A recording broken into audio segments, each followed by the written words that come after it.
नमस्कार दोस्तों, mission geography YouTube channel में मैं ओपी सर आपका हार्दिक स्वागत करता हूं। अपने 12वीं बोर्ड क्लास के लिए जो महत्वपूर्ण प्रश्नोत्तर सीरीज शुरू कर रखी है, अकॉर्डिंग अपना बोर्ड ब्लू प्रिंट है उसके अनुसार अपन दे रहे हैं। तो जरूर आप हमारे मिशन ज्योग्राफी यूट्यूब चैनल से जुड़े, चैनल को लाइक शेयर सब्सक्राइब जरूर कर लें। तो शुरू करते हैं। आज की जो सीरीज रहेगी अपनी, वो है अपना जो टॉपिक है वो है प्रवास। प्रवास के प्रकार, कारण और परिणाम। ठीक है। भारतीय लोग और अर्थव्यवस्था, भारतीय लोग और अर्थव्यवस्था वाली जो अपनी बुक है, इस बुक में से अपना ये टॉपिक है और ये 1.5 अंक का, अब की बार वर्ष 2023 में इसमें 1.5 अंक का एक प्रश्न आएगा। ठीक है। तो एक प्रश्न को तैयार करना है, 1.5 अंक का आएगा। तो महत्वपूर्ण अपनी प्रश्नोत्तर सीरीज है। तो आप जरूर इस प्रश्नोत्तर के लिए अपनी जो PDF है, अपना जो वीडियो है, उसको अंत तक जरूर देखें। किसी तरह की दिक्कत है तो कमेंट बॉक्स में जरूर लिखें। शुरू करते हैं आज की इस सीरीज का पहला प्रश्न। पहला प्रश्न साथियों अपना है कि प्रवास किसे कहते हैं। प्रवास किसे कहते हैं। प्रवास की जब बात आती है तो सिंपल सी बात है,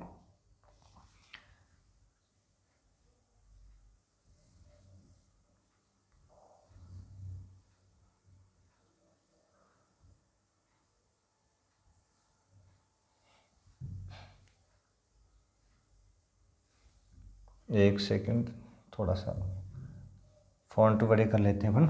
ठीक है। तो प्रवास की अपन बात करते हैं। 1.5 अंक का अपन ने देख लिया और एक प्रश्न आएगा यहाँ से। 1.5 अंक का एक प्रश्न यहाँ से आएगा, तो बिल्कुल अपन तैयार करेंगे। तो पहला प्रश्न अपनी सीरीज का आज का है, प्रवास किसे कहते हैं। तो प्रवास क्या है, इसका आंसर कि लोगों का एक स्थान से दूसरे स्थान पर गमनागमन, आना जाना। एक स्थान से दूसरे स्थान पर लोग जाते हैं। ठीक है। या तो वहाँ चले जाते हैं या वहाँ से आते हैं, तो क्या कहलाता है, वो प्रवास कहलाता है। एक स्थान से दूसरे स्थान में लोगों का गमनागमन यानी आना या वहाँ पे जाना। ठीक है। अर्थात मानव द्वारा एक स्थान से दूसरे स्थान पर जाकर रहना क्या है, प्रवास। अब रहना यह अस्थायी हो सकता है और स्थायी भी हो सकता है, यानी स्थायी प्रवास भी हो सकता है और अस्थायी प्रवास भी हो सकता है। ठीक है। दूसरा प्रश्न है, भारत में प्रवास को शामिल, मिसप्रिंट हुआ यहाँ पे, जनगणना में, भारत के अंदर जो जनगणना हुई है, जनगणना में प्रवास को शामिल किया गया था कब, यानी प्रवास को जनगणना के अंदर कब शामिल किया गया। तो भारत में 1881 की जो जनगणना थी उसमें प्रवास को शामिल कर लिया गया था, यानी 1881 से प्रवास जो है उसको जनगणना में काउंट किया जाता है। ठीक है। अगला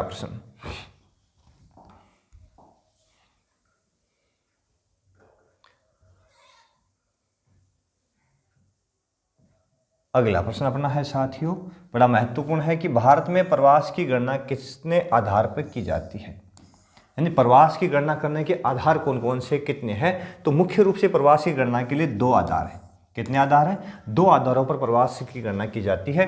एक तो होता है जन्म स्थान के आधार पर, एक होता है निवास स्थान के आधार पर। एक तो अपन जहाँ जन्म लेते हैं उस बेस पे, और दूसरा है जहाँ जाकर के अपन रहते हैं, परमानेंट रहने लग जाते हैं, तो उसके आधार पे। ठीक है। तो 2 प्रकार से, 2 आधारों से इसकी गणना की जाती है, निवास के आधार पर और जन्म के आधार पर।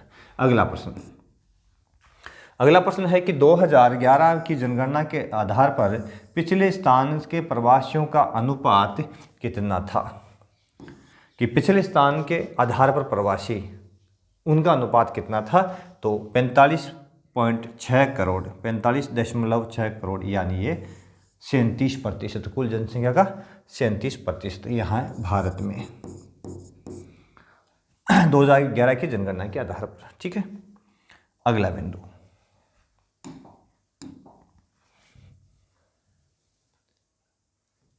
बिंदु है, ब्रिटिश काल में भारतीयों को कहाँ कहाँ भेजा गया था, यानी ब्रिटिश काल में जब अंग्रेजों का यहाँ पे आधिपत्य था, उस समय भारतीयों को विभिन्न क्षेत्रों में बंधुआ मजदूर बना करके भेज देते थे और वहाँ पे बंधुआ मजदूर के रूप में वो काम करते थे। तो कहाँ कहाँ भारत से भेजे गए, तो ब्रिटिश काल में अंग्रेजों द्वारा भारत से मुख्य रूप से उत्तर प्रदेश, बिहार से, उत्तर प्रदेश और बिहार का जो इलाका है, यहाँ आबादी पहले से ज़्यादा है क्योंकि ये मैदानी क्षेत्र है। तो यहाँ से मॉरिशस, कैरेबियन द्वीप समूह है, यथा ट्रिनिडाड, टोबैको और गुयाना, ठीक है, इन द्वीपों में। और फिजी द्वीप समूह है अपना प्रशांत महासागर में, और दक्षिण अफ्रीका, ठीक है, दक्षिण अफ्रीका से जर्मनों द्वारा, ये तो भारत से तो कहाँ कहाँ गए थे, उत्तर प्रदेश, बिहार से मॉरिशस और कैरेबियन द्वीप समूह पर ट्रिनिडाड है, टोबैको, गुयाना और फिजी द्वीपों पर भेजा गया, ठीक है। और फिर है फिजी व दक्षिण अफ्रीका से फिजी व दक्षिण अफ्रीका, फिर जर्मनों द्वारा रियूनियन द्वीप, ग्वाडेलोप, मार्टिनिक और सुरिनाम आदि क्षेत्रों में रोपण कृषि के लिए क्यों भेजा जाता था, रोपण कृषि के लिए, ठीक है ना, रोपण कृषि के लिए मुख्य रूप से इनको भेजा जाता था। तो इस प्रकार से विभिन्न क्षेत्रों में बंधुआ मजदूर बना करके लोगों को एक स्थान से दूसरे स्थान पर भेजते थे। अगला बिंदु, गिरमिट एक्ट क्या था, प्रश्न पूछा गया था, महत्वपूर्ण है, गिरमिट एक्ट क्या था, ठीक है। तो भारतीय मजदूरों को एक अनुबंध के तहत उनके साथ में एक करार किया जाता है, एक अनुबंध होता है विभिन्न बागानों में काम करने के लिए, ठीक है, चाय कॉफी कहवा के जो बागान थे उनमें काम करने के लिए एक कानून बनाया गया था, और उस बंधुआ मजदूर बना करके उनको अनुबंध के तहत वहाँ काम करने के लिए भेज दिया जाता था। जो कानून बना था जिसके तहत उनके साथ अनुबंध होता था उसको गिरमिट एक्ट कहा गया, ठीक है ना।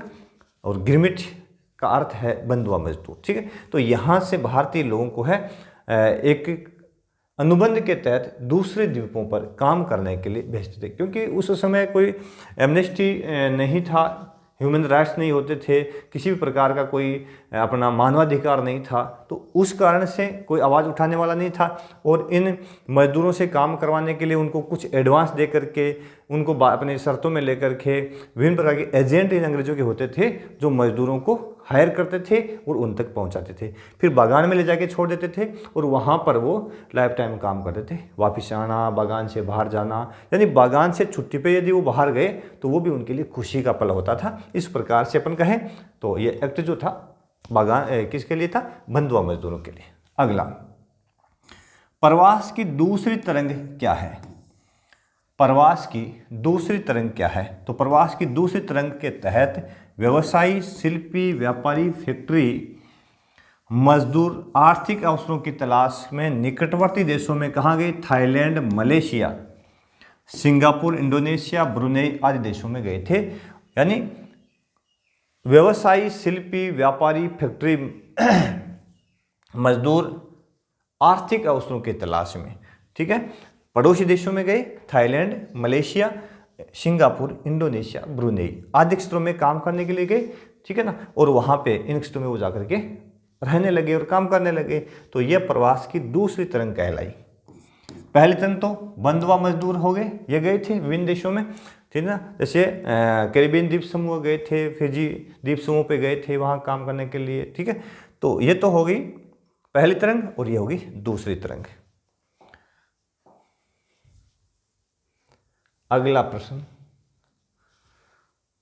अगला है कि प्रवास की तीसरी तरंग कौन सी थी। अब तीसरी तरंग में ओवर ट्रेंड जो लोग थे वो थे इसमें। प्रवास की तीसरी तरंग में कौन थे, देखो भारत से डॉक्टर, अभियंता, इंजीनियर, कब 1960 में, अभियंता, सॉफ्टवेयर अभियंता, प्रबंधन परामर्शदाता, ठीक है, एडवाइजर, वित्तीय विशेषज्ञ और संचार से जुड़े लोग, आईटी सेल के जो लोग थे, इन सब क्षेत्रों के ज्ञाता जो थे, यहाँ ये सारे ट्रेंड है, स्पेशलिस्ट है, वो कहाँ गए, क्योंकि भारत में काम की तलाश में थी, उनको तो अच्छा उस लेवल का काम भारत में मिलता नहीं था, तो ये लोग कहाँ चले गए, America, Canada, United kingdom, Australia, New Zealand, Germany आदि देशों में चले गए। इस प्रकार से इन ट्रेंड लोगों का, ठीक है, अभियंता, सॉफ्टवेयर इंजीनियर जो है उनका है, प्रबंधक है जो मैनेजमेंट व्यवस्था करने वाले, परामर्शदाता जो एडवाइजर है, ठीक है ना, फाइनेंशियल जो स्पेशलिस्ट है, तो इन लोगों का बाहर की ओर जाना। और कहाँ गए थे, Australia, New Zealand, Germany, United kingdom, America, Canada, यहाँ काम करने के लिए गए थे, अच्छे कार्य की तलाश में गए थे। तो ये तरंग जो है यानी इनका जाना प्रवास की तीसरी तरंग कहलाई। क्या कहलाई, प्रवास की तीसरी तरंग, ठीक है। अगला बिंदु, अगला बिंदु साथियों अपना है कि प्रवास की प्रमुख धाराएं कौन कौन सी है। प्रवास की प्रमुख धाराएं कौन कौन सी है, तो प्रवास की प्रमुख दो धाराएं यहाँ पे आपको नजर आएगी, एक आंतरिक प्रवास, एक अंतर्राष्ट्रीय प्रवास। एक तो आंतरिक प्रवास, एक अंतर्राष्ट्रीय प्रवास। आंतरिक प्रवास में देश की सीमाओं के अंदर, देश के आंतरिक भागों में, देश के आंतरिक भागों में, यानी एक स्टेट से दूसरे स्टेट में जाना। जैसे काफ़ी लोग मजदूरी करने के लिए पंजाब हरियाणा जाते थे पहले, क्योंकि गेहूं की पैदावार यहाँ होती थी। बिहार उत्तर प्रदेश वाले क्षेत्रों में आते थे, महाराष्ट्र फैक्ट्रियाँ लगी थी वहाँ लोग, गुजरात में फैक्ट्री लगी है वहाँ जाते थे। तो उन पिछड़े इलाकों से जाते थे जहाँ पे वर्क नहीं होता था, तो वो देश के आंतरिक भागों में एक स्थान से दूसरे स्थान पर प्रवास करते थे। तो ये था आंतरिक प्रवास। और अंतर्राष्ट्रीय, दो या दो से, एक देश से दूसरे देश, एक देश से दूसरे देश में, ठीक है ना, एक देश से दूसरे देश में लोगों का प्रवास करना, ये क्या कहलाता था, अंतर्राष्ट्रीय प्रवास था। ठीक है। आंतरिक प्रवास की कितनी धाराएं हैं, अगला प्रश्न है। आंतरिक जो प्रवास है इसकी कितनी धाराएं हैं, तो आंतरिक प्रवास की 4 धाराएं हैं। कितनी है, 4 धाराएं। इन 4 प्रकार से आंतरिक प्रवास होता है। किस रूप में, या तो लोग गांव से गांव, ग्रामीण से ग्रामीण, एक गांव से दूसरे गांव में जाते हैं। दूसरा, नगर से नगर, एक शहर से दूसरे शहर में जाते हैं। तीसरा, ग्रामीण से नगर, यह रोजगार की तलाश में लोग अधिकतर गांवों से नगरों की ओर जाते हैं, रोजगार की तलाश में। ठीक है। उच्च शिक्षा, क्यों जाते हैं गांव से नगरों की ओर, उच्च शिक्षा, रोजगार की तलाश, अच्छी स्वास्थ्य सुविधाएं, अच्छी स्वास्थ्य सुविधाएं। तो इन सब के लिए लोग गांव को छोड़कर कहाँ चले जाते हैं, शहरों में चले जाते हैं। तो ये ग्रामीण से नगर की ओर की तरंग हो गई। और फिर नगर से ग्रामीण, अब नगरों से गांव की ओर आते हैं। तो अब नगर से गांव की ओर बहुत कम चांस है, बहुत कम लोग आते हैं। लेकिन आज ये एक प्रकार की धारणा चल पड़ी है कि जैसे जापान का कुछ दिन पहले का उदाहरण है कि जापान में लोगों को ग्रामीण क्षेत्रों में बसाने के लिए कुछ वार्षिक पैकेज दे रही जापान सरकार, ताकि लोग गांव में रहे। और दूसरा, अभी जो कोविड काल आया था उसमें काफ़ी लोग जो है उन्होंने शहरों को छोड़ करके और गांव में शरण ली थी। क्यों, क्योंकि वो गांव का जो वातावरण था वो इतना दूषित नहीं था, इतना प्रदूषित नहीं था, बीमारी जो थी उतनी ग्रसित बीमारी से थे नहीं गाँव के लोग, तो वहाँ बचाव दिखा उनको। तो काफ़ी लोगों का रुझान जो है गाँव से, सॉरी, नगर से गाँव की ओर हुआ। और अन्य जो महत्वपूर्ण कारण है वो है विवाह के कारण है, यानी विवाह के कारण महिलाओं का प्रवास, विवाह के कारण महिलाओं का प्रवास नगर से गांव की ओर हो सकता है। ठीक है ना। तो यह भी एक महत्वपूर्ण है कि विवाह के कारण महिलाएं नगरों से गांव की ओर उनको आना पड़ता है, मजबूरी है। तो इस प्रकार से अपन कह सकते हैं प्रवास के जो आंतरिक प्रवास है उसकी 4 धाराएं हैं, गांव से गांव, शहर से शहर, शहर से गांव और गांव से शहर। ठीक है। अगला बिंदु, यही प्रश्न देखो अपन ने लिख ही दिया यहाँ पे कि ग्रामीण से ग्रामीण, गांव से गांव की ओर महिलाओं का प्रवास अधिक होता है, क्यों, किस कारण से महिलाओं का प्रवास गांव से गांव की ओर होता है। ठीक है। इसका क्या कारण हो सकता है कि एक गांव से दूसरे गांव में महिलाएं गमन करती है, तो इसका कारण है विवाह का कारण। विवाह के बाद महत्वपूर्ण कारण क्या है, शादी के बाद अपनी एक परंपरा है, अपनी सांस्कृतिक परंपरा है, अपना जो परिवेश है उसमें अक्सर लड़कियों को अपना शादी के बाद में मायका छोड़ करके ससुराल जाना पड़ता है। तो ये प्रवास के महत्वपूर्ण कारण हो गया। ठीक है। एक अपवाद जरूर है, एक अपवाद है मेघालय में। मेघालय जो स्टेट है अपना, उसमें जो खासी जनजाति, वहाँ की खासी, गारो खासी जनजातियाँ वहाँ जो निवास करती है, खासी जनजाति वहाँ पे है, तो उनमें मुख्य रूप से यह देखने को मिलता है कि वहाँ पे पुरुष प्रवास होता है, पुरुष से प्रवास होता है। अर्थात यहाँ पे क्या होता है कि महिलाएं अक्सर शादी के बाद में अपने ससुराल नहीं जाती, बल्कि यहाँ पुरुष जाते हैं। कौन जाते हैं, पुरुष। एक अपने राजस्थान में भी है, राजस्थान में भी है, पाली जिले के अंदर गांव का नाम ही जवाई गांव रख दिया गया, जवाई गांव। ठीक है। गांव का नाम भी जवाई गांव है। और इस गांव में अक्सर पुरुषों को गांव में ही रखा जाता है, अब वो तो रहते ही हैं, और जैसे ही लड़कियों की जो शादी की जाती है तो जमाई जो होता है उसको यानी दामाद हो सकता है, ये पुरुष कौन है, दामाद, उसको उस गांव में ही रखा जाता है। इसका कारण क्या है कि यहाँ लिंगानुपात बहुत कम था, जनसंख्या इस गांव की गिर रही थी, इस कारण से ऐसा माना जाता है। इस तरह की धारणा भी सुनने को मिलती है। तो ये अपवाद है, सिर्फ ये दोनों जो उदाहरण है वो क्या है, अपवाद है। बाकी अपने भारतीय संस्कृति में मुख्य रूप से जो प्रवास होता है शादी के बाद में महिलाओं को कहाँ जाना पड़ता है, अपने ससुराल विवाह के बाद में जाना पड़ता है। ये बेसिकली बात है, बेसिक सी है, हम सब जानते इस बात को भी। अगला बिंदु, ग्रामीण से नगर की ओर, गांव से नगर की ओर लोग जाते हैं। अंतर्राज्यीय पुरुषों का प्रवास अधिक होता है, क्यों? यानी एक राज्य से दूसरे राज्य में या फिर एक राज्य के आंतरिक भागों में गांव से नगर की ओर पुरुषों का प्रवास अधिक मिलता है। तो इसका महत्वपूर्ण जो कारण है कि हमारी परंपरा और संस्कृति भारत की ये रही है कि पुरुष अक्सर पैसा कमाने के लिए बाहर जाएगा, ठीक है ना। तो पुरुष किसके लिए, रोजगार के लिए क्यों जाता है, रोजगार के लिए गांव छोड़कर शहर की ओर जाता है। इससे क्या होता है कि गांव के अंदर गांव में क्या बढ़ जाता है, लिंगानुपात, गांव में लिंगानुपात बढ़ जाता है, ठीक है, महिलाओं के पक्ष में हो जाता है, महिलाएं अधिक और पुरुष कम हो जाते हैं। और नगरों में ठीक ही विपरीत स्थिति हो जाती है, वहाँ पे पुरुषों की संख्या बढ़ जाती है और महिलाओं का अनुपात गिर जाता है, ठीक है। तो ये रोजगार के लिए पुरुष नगरों की ओर जाते हैं। अगला प्रश्न, भारत में सबसे अधिक आप्रवासी आए हैं, कहाँ से आए हैं, तो बांग्लादेश से 51.2%, कुल आप्रवासी जो है उसमें से 51.2% जो है बांग्लादेशी शरणार्थी आए हैं। असम है, मेघालय है, ठीक है ना, पश्चिम बंगाल है, इन इलाकों में सबसे अधिक शरणार्थी बांग्लादेश के है। इसका कारण है कि बांग्लादेश में अस्थिरता, क्योंकि पहले वो पूर्वी पाकिस्तान था, उसके बाद में बांग्लादेश 1971 के अंदर बना, और 1971 में जैसे बांग्लादेश बना उसके बाद में वहाँ पर आंतरिक दंगे, है ना, अशांति होगी। इस कारण से काफ़ी लोग हैं रोजगार की तलाश में और सुखी जीवन जीने के लिए भारत में आ गए, ठीक है। और हमारी विशेषता है शरणागत की अपन रक्षा करते हैं। अगला प्रश्न, अगला है कि भारत में किस राज्य से आप्रवासी व उत्प्रवासी अधिक है। भारत के किस राज्य से, राज्य का नाम पूछा है, तो भारत में सर्वाधिक आप्रवासी तो महाराष्ट्र में है।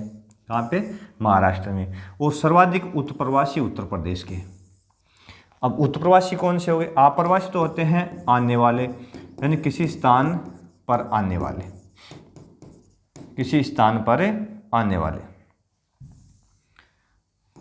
आने वाले तो हो गए आप्रवासी, और उत्प्रवासी हो गए उस स्थान से जाने वाले, उस स्थान से जाने वाले, ये हो गए उत्प्रवासी। यानी जो किसी स्थान को छोड़ता है वो तो उस स्थान के लिए उत्प्रवासी है, और जो जिस स्थान पे आता है वो उसके लिए आप्रवासी है। तो सबसे अधिक आप्रवासी कहाँ मिले, महाराष्ट्र। मैंने कहा कि मुंबई यहाँ की प्रमुख आर्थिक राजधानी बनी, ठीक है ना। तो आर्थिक राजधानी मुंबई होने के नाते लोग रोजगार तलाश में कहाँ गए थे, महाराष्ट्र में गए थे, ठीक है। और सर्वाधिक उत्प्रवासी उत्तर प्रदेश वाला जो इलाका है ग्रामीण क्षेत्र था, और यहाँ पे कृषि कार्य खूब होता था, लोगों के पास में रोजगार उतना ज़्यादा था नहीं, तो इन क्षेत्रों को उन्होंने छोड़ करके नए क्षेत्रों में रोजगार की तलाश में चले गए, ठीक है। अगला प्रश्न,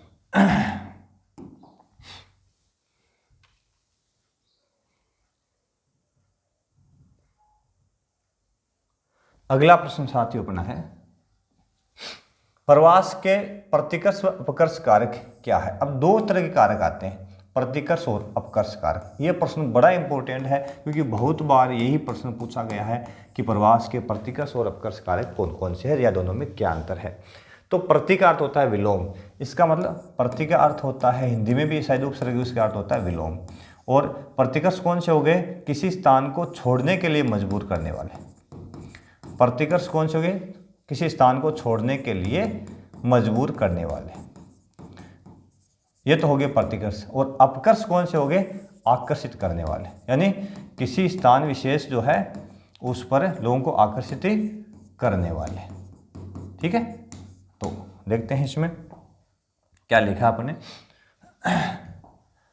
प्रवास के प्रतिकर्ष और अपकर्ष कारक, सबसे पहले जो कारक लोगों को अपनी ओर आकर्षित करते हैं, ठीक है, जैसे रोजगार उन्नत स्वास्थ्य सुविधाएं, उच्च शिक्षा आदि ये अपकर्ष कारक कहलाते हैं। आकर्षित करने वाले क्या कहलाते हैं? अपकर्ष। ठीक है। और जो कारक किसी स्थान विशेष को छोड़ने के लिए मजबूर करते हैं उनको प्रतिकर्ष करते हैं। जैसे किसी स्थान पे शिक्षा का न होना, अशांत माहौल होना, बेकारी, महामारी, प्राकृतिक आपदा,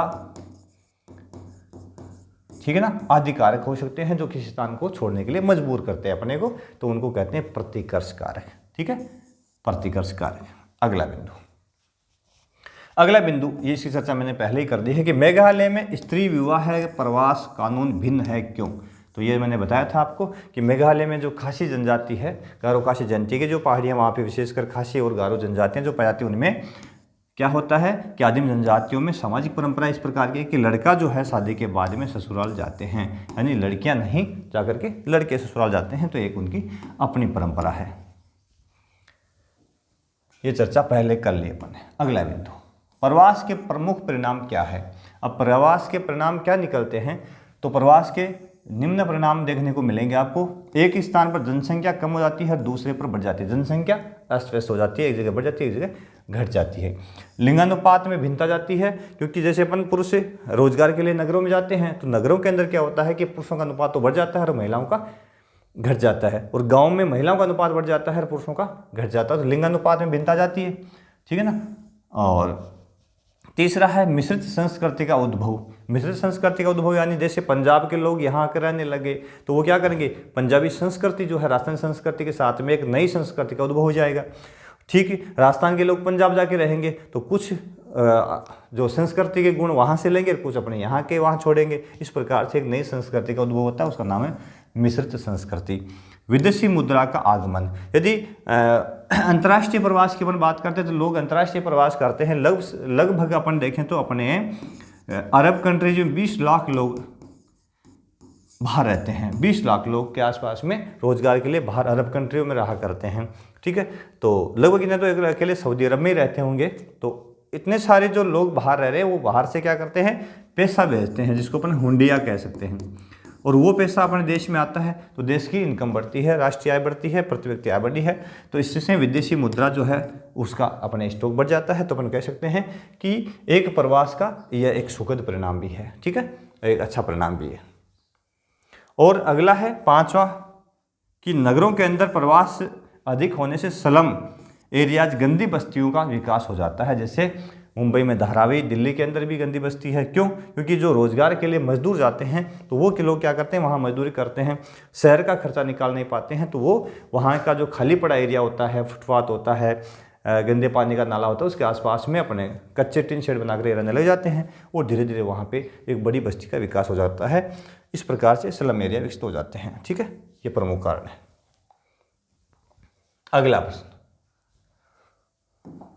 अगला प्रश्न है स्रोत प्रदेश यदि हुंडियां है, इसमें स्रोत प्रदेश यदि हुंडियां प्रवास का प्रमुख लाभ है तो कुशल श्रमिकों का बाहर जाना मानव संसाधन के रूप में एक गंभीर लागत भी है। इस कथन की पुष्टि कीजिए। बिल्कुल सही बात है। यदि अपन बात की थी अपन ने कि अपन बाहर फॉरेन में लोग रह रहे हैं, अरब कंट्रीज में भारत के लोग रह रहे हैं, कनाडा, ऑस्ट्रेलिया रह रहे हैं, तो वो लोग बाहर जाएंगे और बाहर जाकर के बहुत अधिक पैसा कमा करके अपने लिए यहाँ भेजेंगे, तो हमारे लिए जो विदेशी मुद्रा है उसका भंडार बढ़ेगा, फायदा होगा अपने को। तो हुंडियाँ प्राप्त होना प्रवास का एक महत्वपूर्ण लाभ है।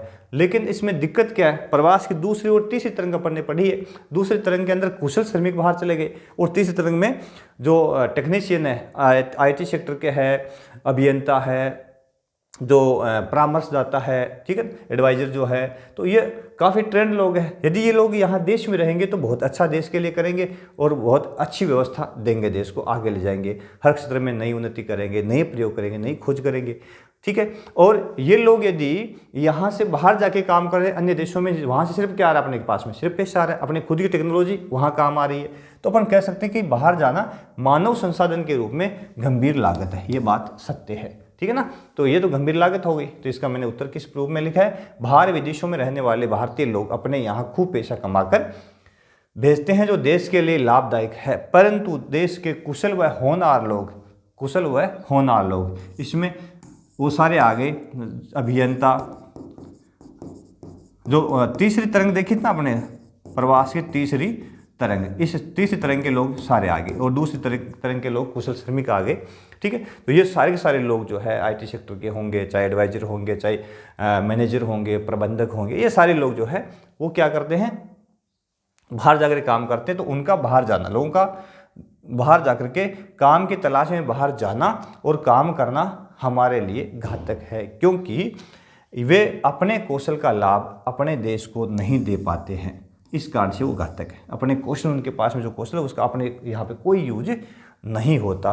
ठीक है ना। आज माइक्रोसॉफ्ट में अधिकतर जो वर्कर आपको नजर आएंगे तो भारतीय नजर आएंगे, विदेशों में बहुत ज़्यादा काम करते हैं, तो उन देशों के लिए वो टेक्निकली काम कर रहे हैं, उसका हमें कोई लाभ नहीं मिल रहा है। ठीक है, तो ये इस पार्ट से बनने वाले महत्वपूर्ण प्रश्न थे, और यहाँ से सिर्फ 1.5 अंक का 1.5 अंक का एक प्रश्न आएगा। ठीक है, तो मैंने टोटल जो प्रश्न है वो कवर करने की कोशिश की है, कोशिश नहीं हो, बिल्कुल टोटल प्रश्न जो है अपन ने कवर किए हैं।